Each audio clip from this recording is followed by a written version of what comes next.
the late summer air in Oakhaven Meadows, an enclave of sleepy affluence nestled near a distant tidal river, typically hummed with the scent of meticulously manicured grass, the heady perfume of blooming roses, and, if the wind was just right, a faint, briny tang promising water. It was a community that prided itself on an almost preternatural tranquility, a visual chorus of flawlessly maintained properties, all harmonizing with the thick, leather-bound volume of homeowners' association covenants. This sacred text was designed to preserve its particular, rarefied brand of genteel suburban order. This order, however, found its most fervent, unyielding interpreter and enforcer in one Agnes Pringle, a commanding woman whose rigidly set jaw and perpetually narrowed eyes seemed perpetually engaged in identifying microscopic imperfections in the universe. Agnes was a dominant, often feared, figure on the HOA's influential landscape and architectural review board. She considered herself not merely a member, but the primary guardian of Oakhaven Meadows' aesthetic integrity, and by direct, unassailable extension, its significantly inflated property values. Her own residence was a chilling monument to this sterile perfection. Its landscaping was a study in aggressive geometry, composed of unnaturally angular shrubs and an expanse of flawless, chemically saturated turf, where no errant leaf dared to linger for more than a fleeting moment before being exorcised by her perpetually disgruntled and, frankly, underpaid gardener. Agnes saw infractions everywhere, a mailbox flag angled a degree too high, a recycling bin visible from the street for 3 minutes beyond the allotted time frame, a child's brightly colored bicycle left momentarily unattended on a driveway. She pursued these perceived violations with the relentless, unwavering fervor of a medieval crusader battling heresy. In stark, blessed contrast to Agnes's rigidly controlled domain stood the charming, slightly rambling, and undeniably welcoming backyard of Mrs.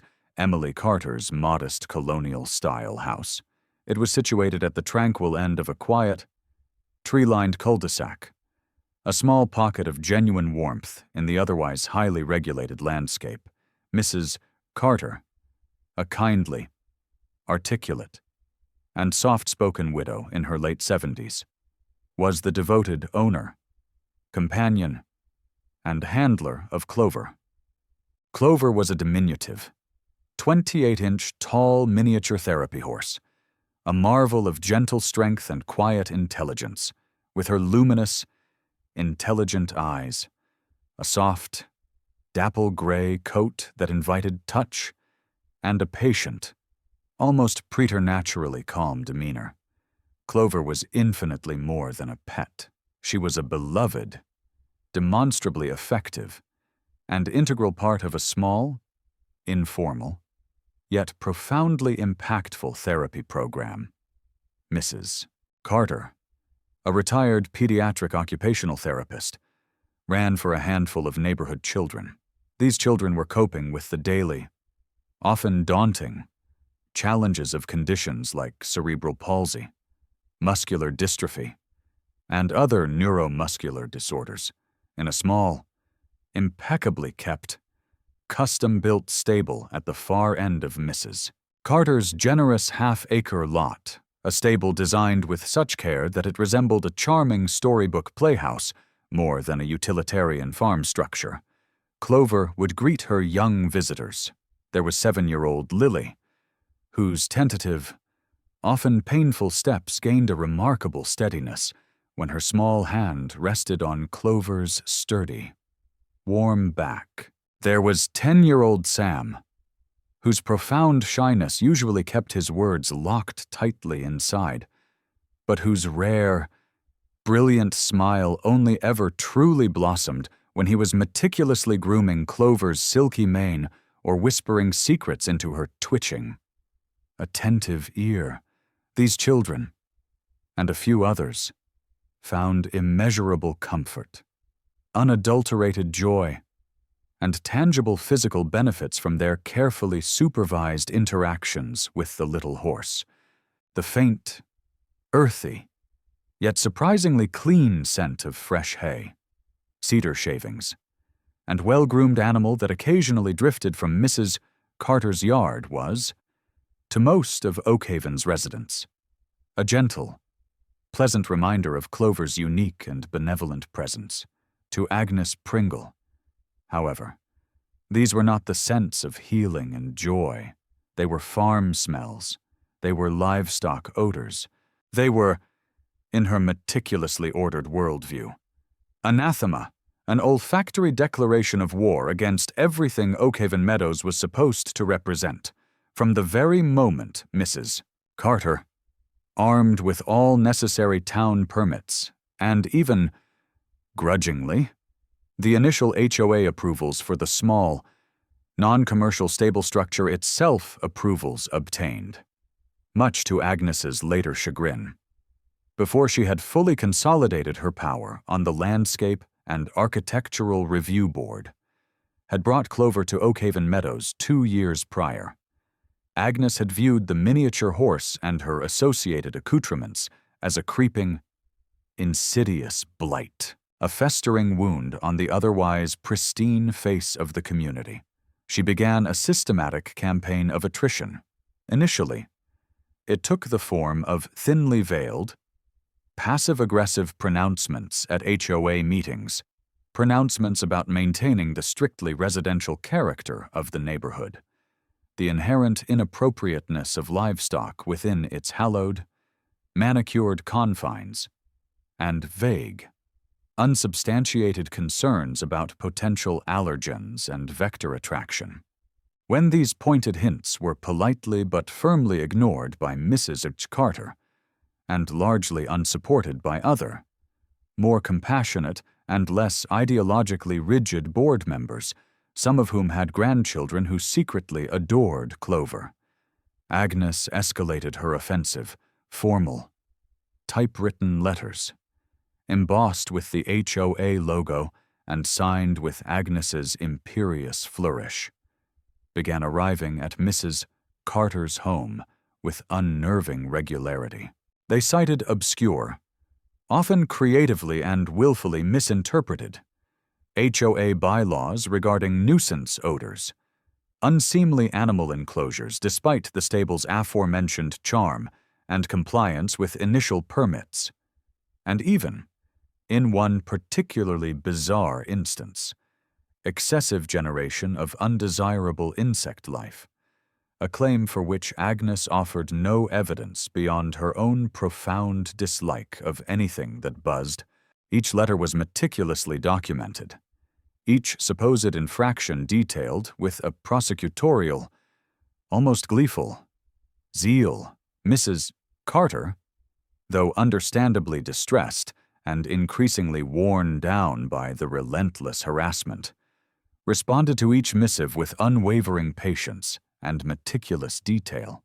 She provided current veterinary certificates attesting to Clover's impeccable health and vaccination status, detailed her rigorous daily stable cleaning schedule, which involved twice daily mucking out and the use of eco-friendly odor neutralizers, and even, in a gesture of goodwill that bordered on heroic, repeatedly invited Agnes to observe one of the children's therapy sessions, to witness firsthand the good Clover was doing.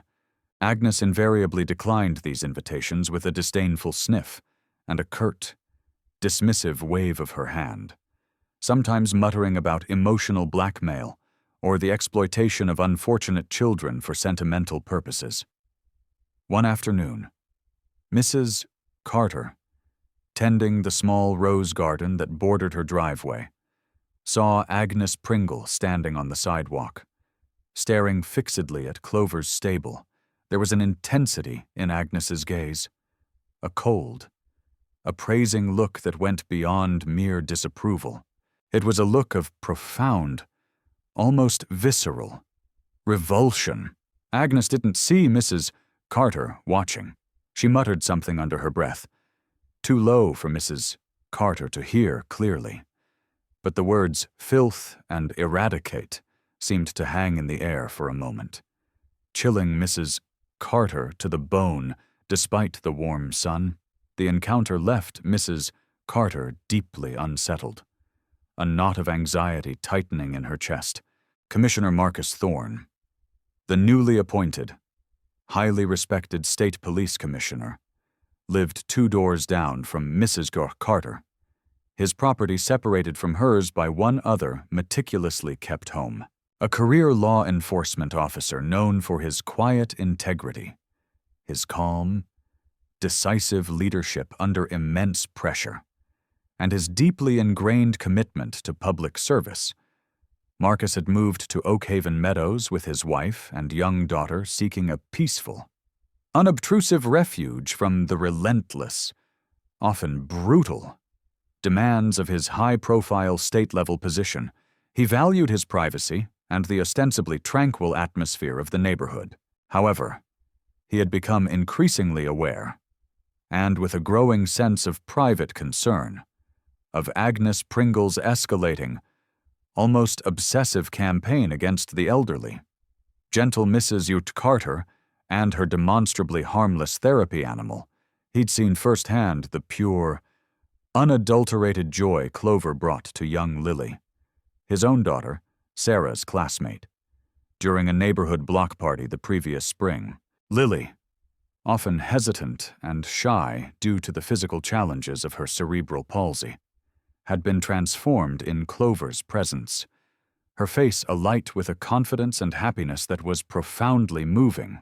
Marcus had exchanged a few pleasant words with Mrs. Carter that day, impressed by her quiet dignity and the obvious therapeutic value of her work. Agnes Pringle's petty, relentless crusade struck him not only as profoundly mean-spirited and lacking in basic human compassion, but also as deeply, almost pathologically, misguided.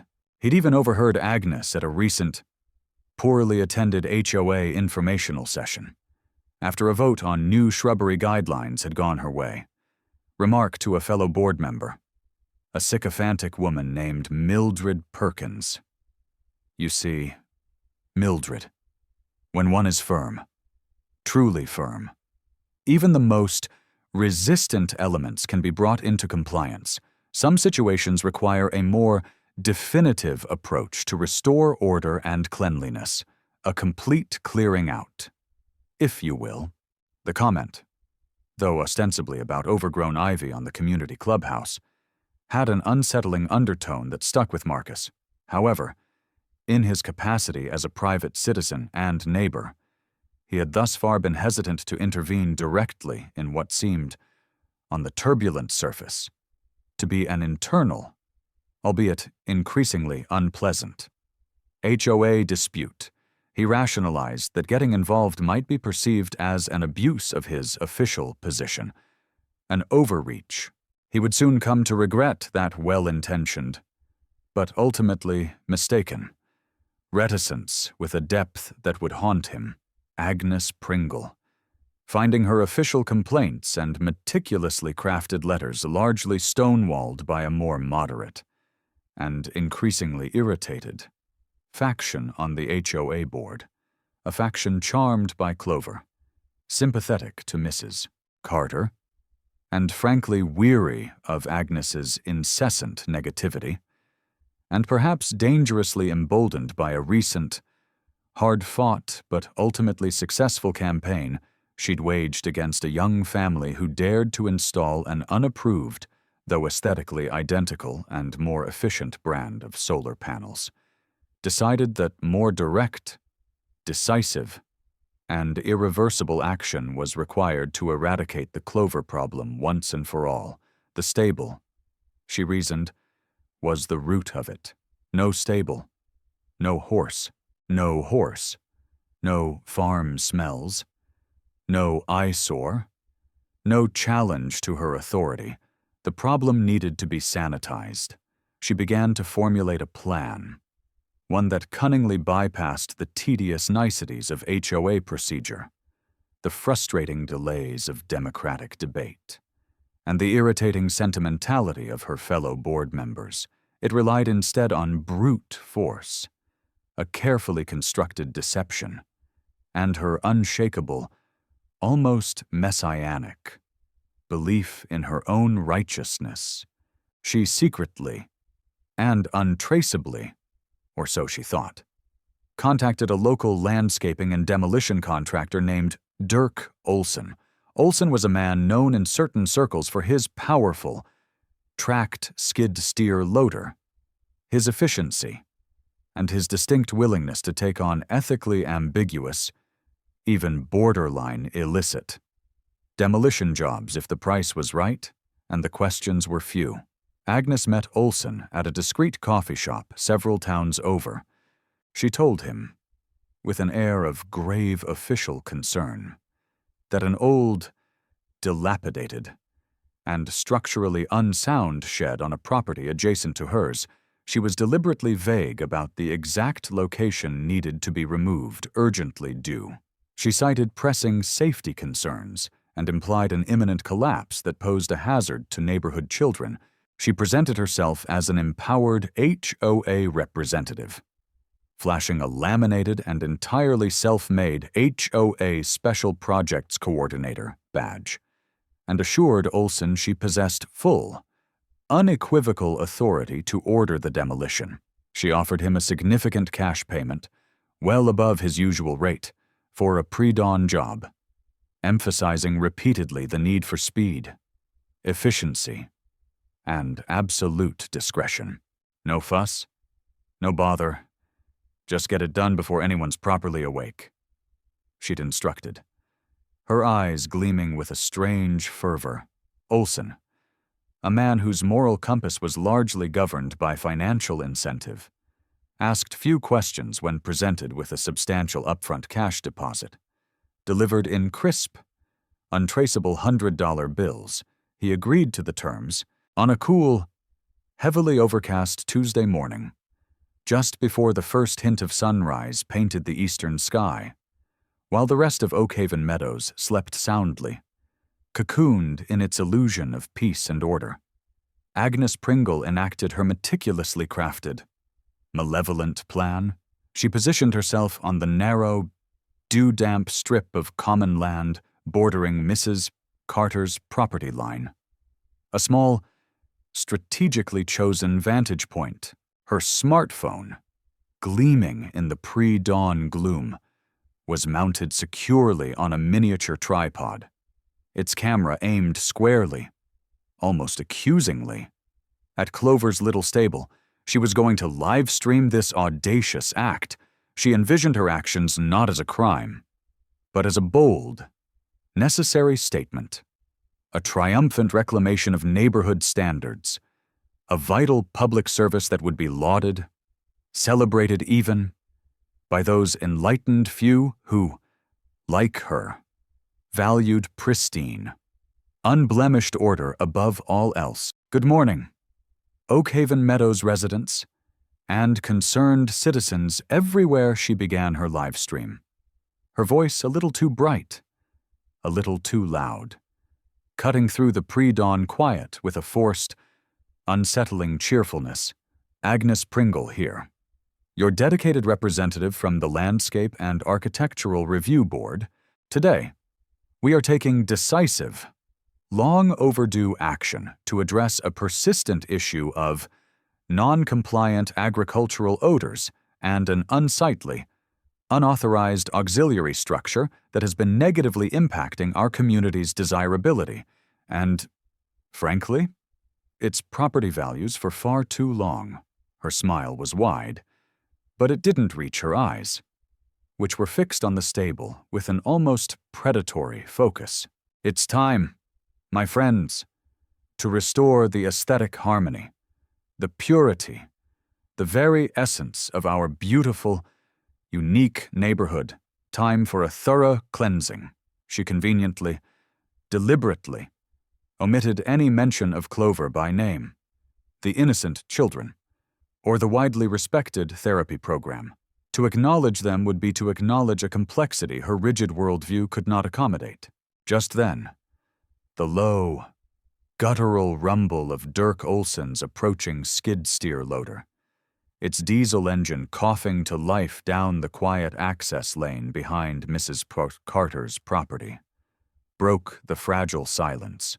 The powerful machine, its steel tracks clattering harshly on the asphalt, trundled into view, its heavy front-mounted bucket already lowered, like the jaws of some mechanical beast, moving menacingly towards its unsuspecting prey, Mrs. Carter, a habitually light sleeper, particularly since Agnes's campaign had intensified her anxieties, was jolted awake by the unusual, deeply unsettling noise. It wasn't the familiar sound of the early morning newspaper delivery or the distant hum of the street sweeper. This was something heavier, closer, more threatening, confused and instantly alarmed. She scrambled out of bed, her thin nightgown offering little protection against the morning chill. She peered through a slit in her bedroom curtains and saw, to her utter, disbelieving horror, the hulking yellow machine maneuvering with brutal purpose towards Clover's beloved stable, and there, standing a little way off, illuminated by the harsh, bluish light of her phone screen, was Agnes Pringle, phone aloft, narrating with what looked like grim, triumphant satisfaction. Panic, cold and absolute, seized Mrs. Joe Carter. Clover, her sweet, gentle Clover, was still inside the stable, sleeping peacefully, innocently, in her clean straw bed, completely unaware of the imminent danger. No, oh, dear God, no, Clover! Mrs. Carter cried, her voice a strangled whisper of terror. She fumbled for her worn chenille robe, her hands trembling too much to tie the sash, and rushed blindly out her back door, her bare feet slapping against the cold, dew-wet flagstones of her patio. Her heart hammered against her ribs. A frantic drumbeat of fear, she stumbled across her lawn, a frail, desperate figure in the dim, gray light, shouting with all the strength she could muster. "Stop, please. Stop, my horse is in there. Clover is in the stable." Agnes Pringle, hearing Mrs. Carter's cries, merely smirked, a small, cruel upturn of her lips, directly into her camera. "Ah, and as you can see, folks," she announced to her unseen audience, her voice dripping with condescension, "we are encountering some minor, entirely expected, and rather theatrical resistance from those who foolishly prioritize misplaced sentimentality over sanitation and community standards. But progress, true progress, cannot and will not be deterred by such emotional outbursts." Olson, ensconced in the noisy cab of the skid steer, either did not hear Mrs. Carter's increasingly frantic cries over the roar of the powerful engine, or, more likely, chose to ignore them, adhering strictly to Agnes's explicit prior instructions to proceed without hesitation or delay, regardless of any local interference. He engaged the skid steer's powerful hydraulics, the heavy steel bucket, guided by his practiced hand, bit violently, savagely, into the side of the little wooden stable, timber splintered with a sickening, explosive crack. The sound ripped through the morning air, a sound of violation and destruction. Clover, startled violently awake by the terrifying noise and the sudden, brutal, jarring impact against her safe haven, let out a high-pitched, piercing whinny of pure, unadulterated fear. It was a sound that would echo in Mrs. Carter's nightmares for years to come. Commissioner Marcus Thorne was also an early riser, a habit ingrained by decades of law enforcement. He was in his brightly lit kitchen, nursing his first strong cup of coffee.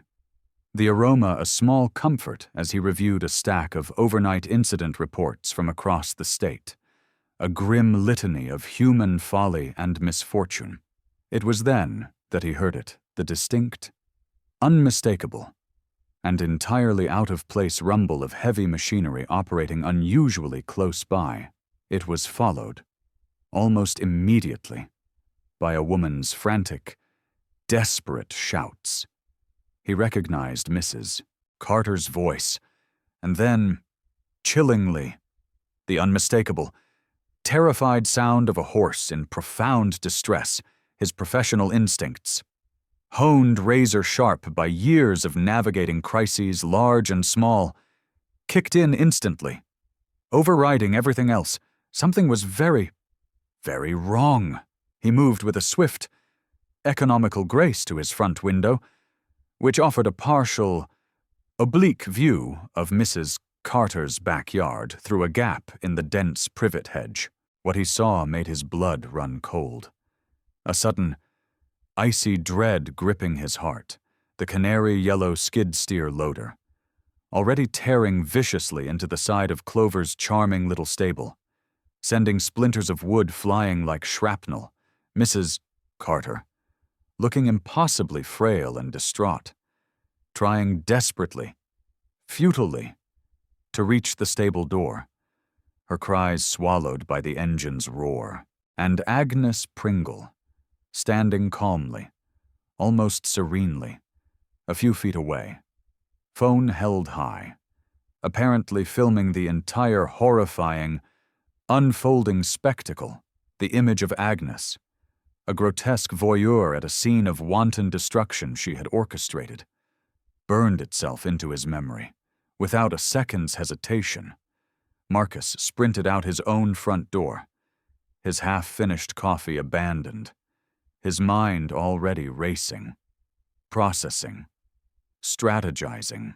He was dialing 911 on his personal cell phone as he ran, his voice calm but urgent as he identified himself clearly. "This is State Police Commissioner Marcus Thorne.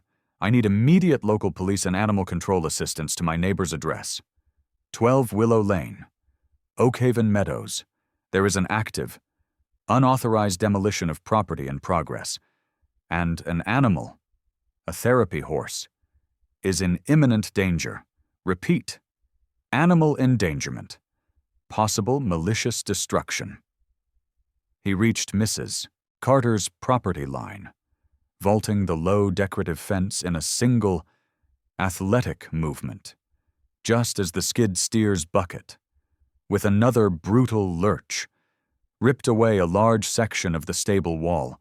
The gaping hole exposed the terrified Clover, cowering in the far corner, her eyes wide with panic, her small body trembling uncontrollably. Dust and debris rained down around her. Mrs. Carter was sobbing openly now, a heartbreaking sound of utter helplessness. She was trying to push past Agnes, who, with a cold, deliberate movement, physically blocked her path, her arm outstretched like a barrier. "You can't do this. Agnes, you mustn't. She'll be killed. She's trapped," Mrs. Carter pleaded, her voice cracking with anguish. "Nonsense! Emily," Agnes retorted coldly, her eyes still flicking between the unfolding destruction and her livestream phone, ensuring she captured every dramatic moment. "It's merely an old, unsafe shed being removed, and that animal will be safely relocated to a more suitable agricultural environment by animal control later today. I've already made the preliminary inquiries with the county." This, Marcus Thorne knew with absolute certainty, was a blatant, self-serving lie. Agnes Pringle wouldn't lift a finger to ensure Clover's welfare. Marcus Thorne didn't hesitate.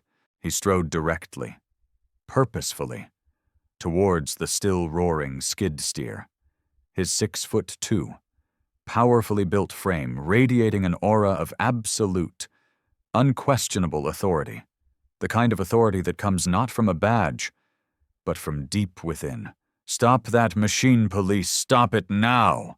he commanded, his voice deep, resonant, and powerful, effortlessly cutting through the engine noise and Agnes's prattling narration. It was the voice he used when lives were on the line, a voice that brooked no argument, no delay. Dirk Olsen, startled by the sudden, commanding appearance of a large, imposing man who was clearly accustomed to being obeyed instantly, instinctively, almost reflexively, pulled back hard on the controls. The skid steer lurched violently to a halt, its bucket frozen in midair, mere feet from the already heavily damaged, teetering stable. Olsen, his face suddenly pale beneath his tan, immediately cut the engine. The abrupt silence that followed was deafening, broken only by Mrs.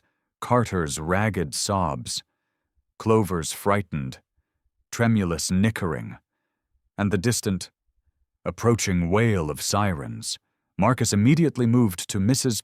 Carter's side, his large hand gently on her shoulder, his very presence a shield, a source of comfort. "Emily, are you all right? Let's get Clover out of there. Quickly, before anything else happens." Together, carefully navigating the splintered wood and debris, they managed to coax the trembling, terrified miniature horse out through the jagged, damaged opening. Clover, though clearly traumatized, responded to Mrs.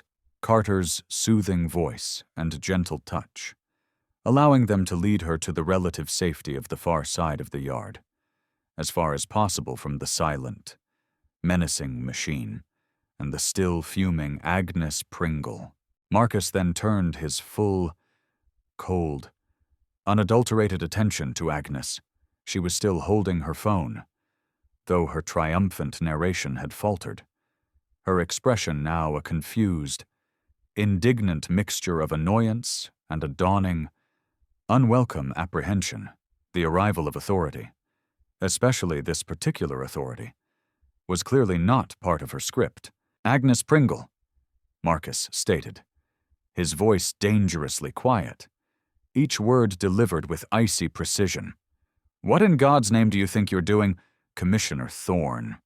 Agnes sputtered, attempting to regain her composure, her carefully constructed facade of righteous indignation beginning to crack.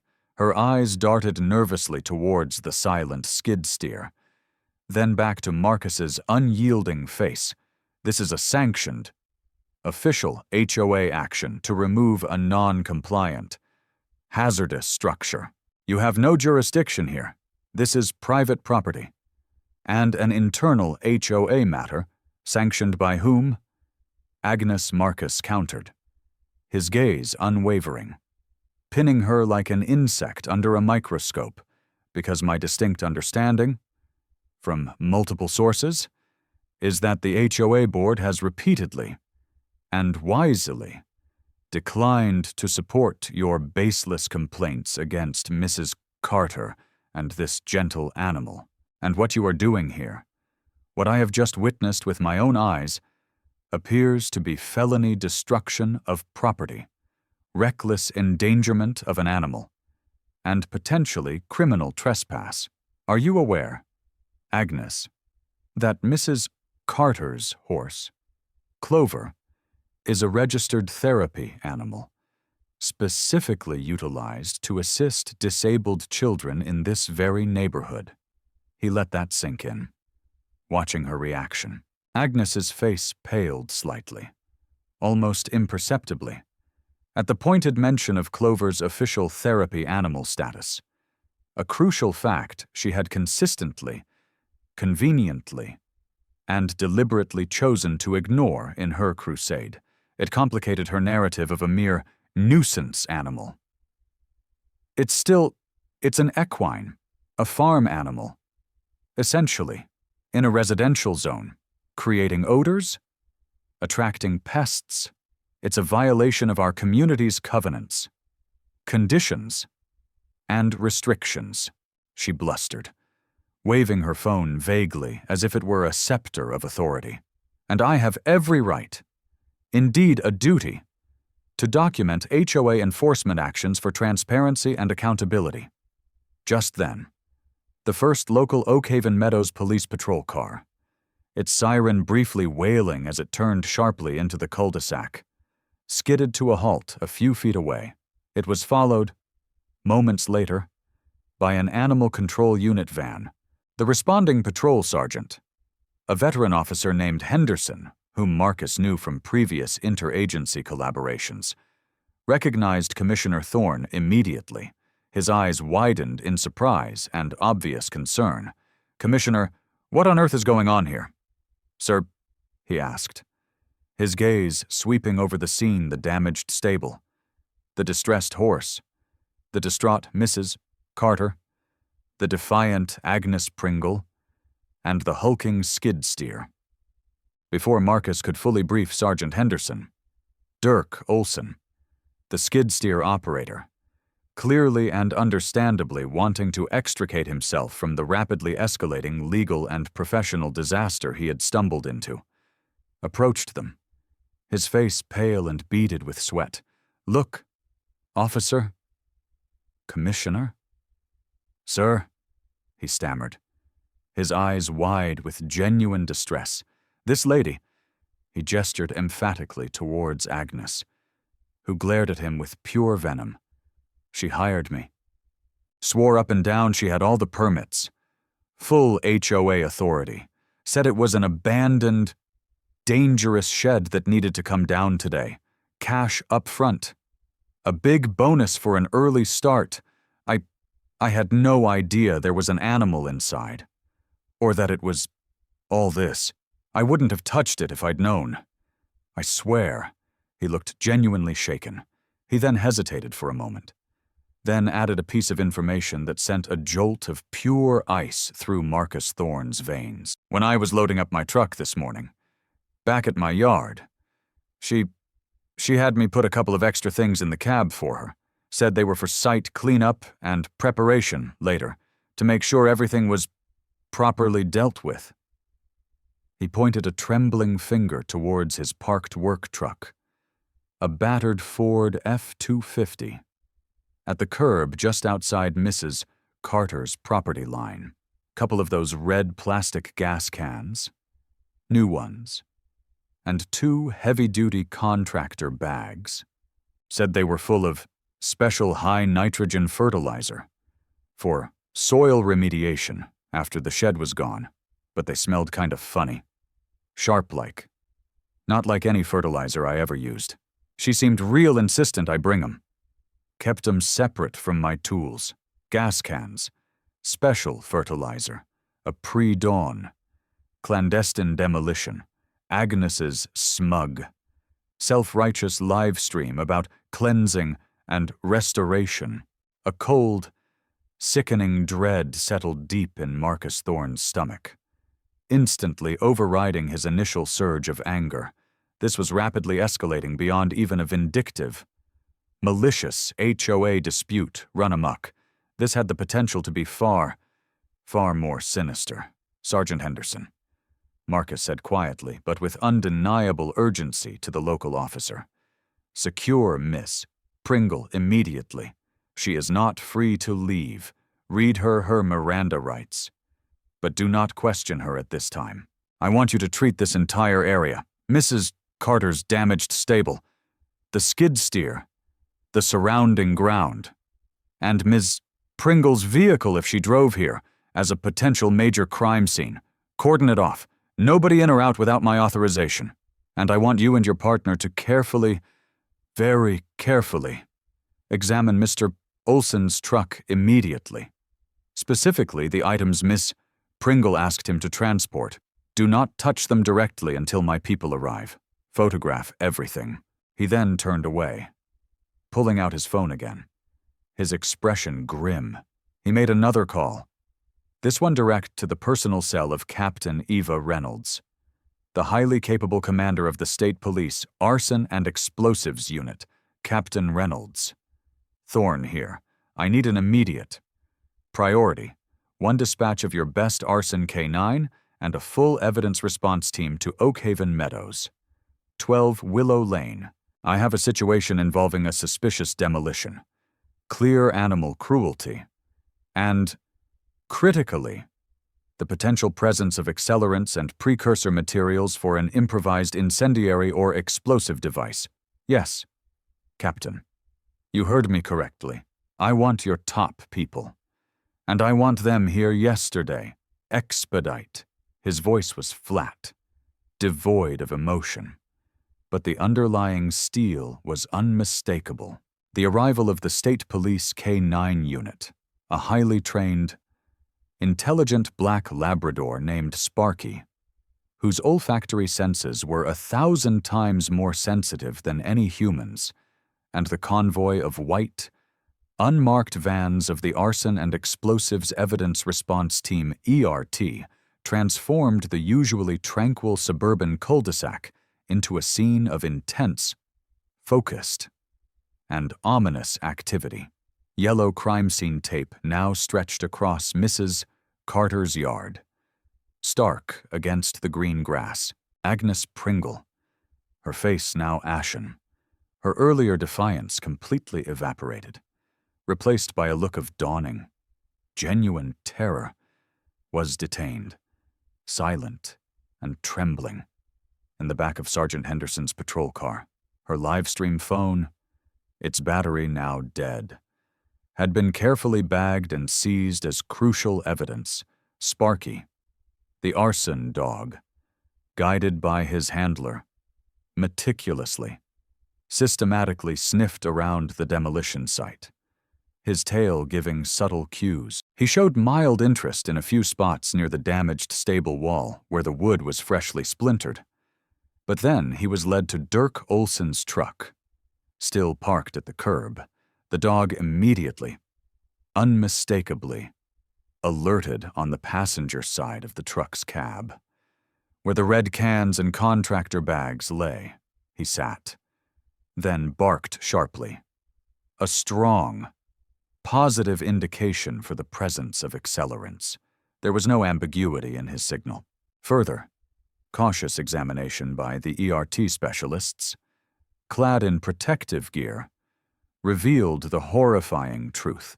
The 2 new red plastic cans did indeed contain gasoline, and the heavy contractor bags Olson had described contained not fertilizer, but a potent, volatile mixture of ammonium nitrate pellets and fuel oil. ANFO, a powerful, notoriously unstable, and easily improvised homemade explosive compound. The quantity was significant, enough to not just burn the small stable, but to potentially obliterate it and cause significant collateral damage. The implications were horrifying. Almost beyond comprehension, Agnes Pringle hadn't just planned to demolish a stable. It appeared, with chilling premeditation, that she had come prepared to potentially burn it to the ground, or, even worse, to use an explosive device, with a live animal and a distraught elderly woman mere feet away. The phrase "thorough cleansing" from her live stream now took on a truly monstrous, terrifying meaning. Commissioner Marcus Thorne, observing the grim, methodical work of his ERT, the careful bagging and tagging of the gasoline cans and the ANFO components, felt a wave of profound nausea. The sheer, cold-blooded, premeditated malice of it was almost incomprehensible. This wasn't just about property values or aesthetic standards. This was about a level of hatred and a willingness to inflict catastrophic harm that bordered on psychopathy. He thought of young Lily, of Sam, of Mrs. Carter, of Clover, and a cold, righteous fury solidified within him. He walked slowly, deliberately, over to the patrol car where Agnes Pringle sat, pale, shrunken, and trembling. He looked at her not as a neighbor, but as the architect of a potential atrocity. "Agnes Pringle," he stated, his voice devoid of any discernible emotion save for a cold, hard finality that was more terrifying than any shout. "You are under arrest for felony animal cruelty. Felony malicious destruction of property, specifically. Property utilized for therapeutic medical purposes for disabled children, conspiracy to commit arson in the first degree, and illegal possession, manufacture, and transportation of explosive materials. You have the right to remain silent." Her attempt at a weak, sputtering protest was cut short as Sergeant Henderson formally, clearly, and slowly read her Miranda rights. She was then carefully removed from the patrol car, handcuffed, and transported from her pristine, rule-bound, obsessively ordered enclave directly to the county jail. Her carefully constructed world of petty tyranny, neighborhood dominance, and self-importance had been utterly, irrevocably demolished, far more completely and devastatingly than Clover's little stable. The public and media reaction to the arrest of Agnes Pringle, fueled by carefully released excerpts from her own damningly self-incriminating livestream and the shocking, almost unbelievable details of the explosives cache, was swift, widespread, and overwhelmingly condemnatory. The story became a national, even international, sensation, a horrifying, cautionary tale of HOA overreach escalating into dangerous, premeditated criminality of the most depraved kind. Oakhaven Meadows, once a symbol of quiet, suburban aspiration, found itself under an unwelcome, intense, and deeply unflattering spotlight. The Oakhaven Meadows HOA Board, in profound disarray and facing a torrent of public outrage and potential lawsuits, immediately issued a lengthy, abject public apology to Mrs. Carter, the affected families, and the wider community. They formally, unequivocally condemned Agnes Pringle's actions in the strongest possible terms and permanently, irrevocably stripped her of all HOA positions, privileges, and even her residency rights pending legal outcomes. Such actions, however, felt woefully inadequate, a mere symbolic gesture in the face of the sheer enormity and potential lethality of her crimes. Whispers began to circulate about a recall of the entire board. The legal proceedings against Agnes Pringle were lengthy, complex, and highly publicized. The evidence, however, much of it meticulously gathered by Thorne's state investigators, corroborated by Olson's terrified testimony, and chillingly narrated by Agnes herself on her own ill-advised livestream, was insurmountable. The discovery of the ANFO components, expertly analyzed and presented by the State Police Forensics Lab, left no room for doubt about her ultimate intentions. Faced with the extremely high probability of a lengthy, potentially life-altering prison sentence if convicted on all charges at trial, including charges that could have fallen under domestic terrorism statutes given the nature of the explosives and the potential for widespread harm, Agnes Pringle, on the advice of her increasingly desperate legal team, eventually, reluctantly, accepted a plea agreement. She pleaded guilty to felony charges of aggravated animal cruelty, conspiracy to commit arson, and reckless endangerment. The charge related to the explosives was held in abeyance, but used as a significant sentencing enhancement factor. The judge, a stern, experienced jurist, clearly appalled and sickened by the details of the case, particularly the deliberate endangerment of a beloved therapy animal serving disabled children, and the sinister, calculated presence of the homemade explosives, delivered a scathing rebuke from the bench. She sentenced Agnes Pringle to a substantial, non-parolable term in state prison, ensuring she would spend many years removed from civilized society. This was to be followed by an unprecedentedly extended period of stringent, closely supervised probation, should she ever be released, crucially, as part of a separate, landmark civil settlement reached with Mrs. Carter and the families of the children served by Clover, a settlement strongly influenced and unofficially brokered by community leaders, and the judge's public condemnation of Agnes's heinous actions.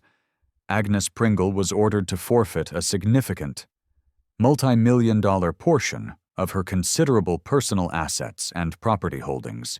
These forfeited assets, by court order, were directed into a specially created, independently managed charitable trust fund, the sole mandated purpose of this trust to design, construct, fully equip, and permanently endow a brand new, state-of-the-art, fully accessible equine-assisted therapy center in the county.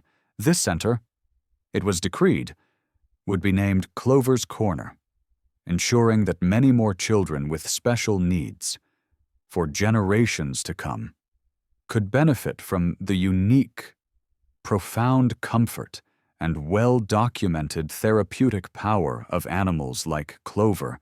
The brutal, senseless demolition of Clover's small, beloved backyard stable, an act of petty malice born of Agnes Pringle's twisted, obsessive sense of order and control, ultimately, ironically, and wonderfully, led to the creation of something far grander, far more impactful, and far more enduring than anyone could have imagined. Clover, after a brief, recuperative stay at a compassionate local veterinarian's sprawling farm, while Mrs.